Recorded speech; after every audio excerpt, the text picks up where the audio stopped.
Right, for the left, the only total compliance, total submission will do. Now, no one is better than my next guest, whose brand new book addresses this head on.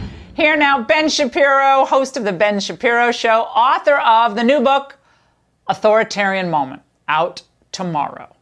Ben, congrats on the book. It's great to see you tonight. Now, we've discussed this a lot on the angle, but the left wasn't just happy owning entertainment, higher education. Now they're looking to take over the military and other traditionally more conservative spaces. What does this tell us?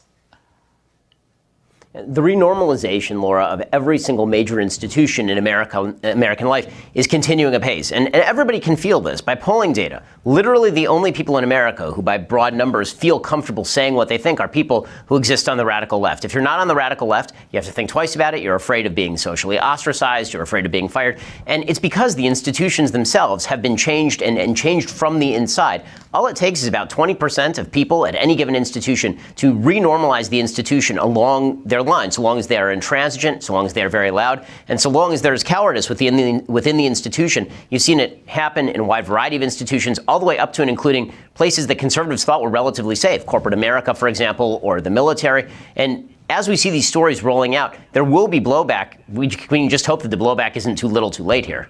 Now, Ben, to your point, the Democrats are already paying a price. Now, according to this new piece in Politico, they may be losing ground on this, quote, school equity plans. They're writing that people are scared. Democrats appear to be underestimating parents' anger in places where critical race theory is top of mind. Objections to new equity plans are not the sole province of conservatives, but extend to many moderates and independent voters as well.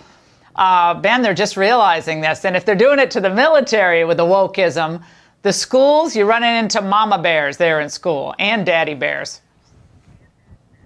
Well, that's exactly right. I mean, they can boil the frog only so long before people actually start to realize that the frog is boiling and they start to push back. The boiled frog eventually does try to jump out of the pot. We are at that point in the educational system. All the parents who basically had said, I'm sending my kid to school, I'm going to leave them there, and all these good-hearted teachers, they're going to civilize my kids, make them better American citizens. They're beginning to realize, especially after the pandemic, especially after having to zoom into class and see what teachers are actually teaching their kids, that this is a bad idea, that the heads of our institutions don't have their best interests at heart. And you're starting to see that silent majority, that silent middle, the people who up until now have been sort of conflict averse, starting to say, well, I can't be conflict averse anymore because you've not left me the opportunity to be conflict averse. Either I stand up and I protect my kids, or I watch as my kids get perverted by ideologies that are blatantly anti-American, like CRT.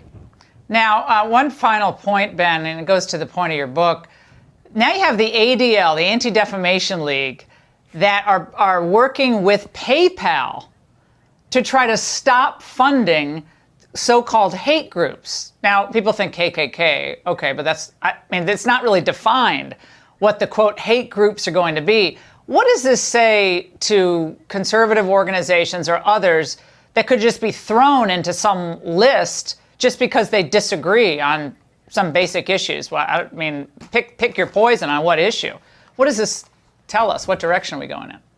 This is the scariest thing, I think, that's happening right now, is the perversion of neutral service providers in pursuit of a political end by the left. We saw this when Parler was kicked offline by Amazon Web Services after January 6th. And now you're seeing it with PayPal, which is supposed to be, again, a neutral service provider. You just use it to pay your bills. And now they're saying, okay, we're going to team up with the ADL, which is an overtly left-wing organization that is very broadly defining the kind of content that they're seeking to target. Authoritarianism doesn't just have to come from the government. It's not just people at the government level telling you what to do. It's the hijacking of institutions that matter in your life to ostracize you from your social community and then push you outside of the boundaries of normal everyday life. That's dangerous stuff. It polarizes the country. The left is doing it every single day.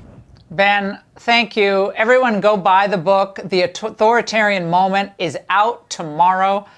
And Ben, great to see you. Congrats.